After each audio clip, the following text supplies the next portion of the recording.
સુરતના સારોલીમાં મધ્યપ્રદેશની 19 વર્ષીય મોડેલે બહેનપણીના ઘરે ગળે ફાંસો ખાઈ આત્મહત્યા કરી લેતા ચકચાર મચી જવા પામી છે।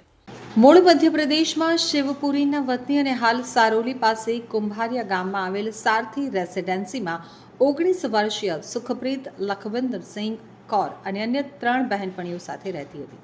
તેણીનો પરિવાર વતનમાં રહે છે અને સુખપ્રીત મોડેલિંગનું કામ કરતી હતી, તો સુખપ્રીતની સાથે રહેતી તેની બહેનપણીઓ પણ મોડેલિંગનું જ કામ કરે છે, જે અંતર્ગત સુખપ્રીત 4-5 દિવસ પહેલા જ સુરતના સારોલી ખાતે મોડેલિંગના કામ અર્થે આવી અને બહેનપણી સાથે રહેતી હતી।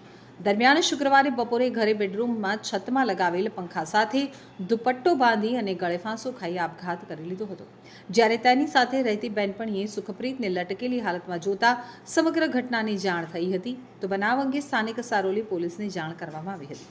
પોલીસે મૃતકનો કબજો લઈ પોસ્ટમોર્ટમ અર્થે સ્મીમેર હોસ્પિટલ ખસેડવામાં આવ્યો હતો। મૃતક સુખપ્રીતના આપઘાત પાછળનું કારણ હાલ અકબંધ રહ્યું છે। પોલીસ તપાસ કરી રહી છે।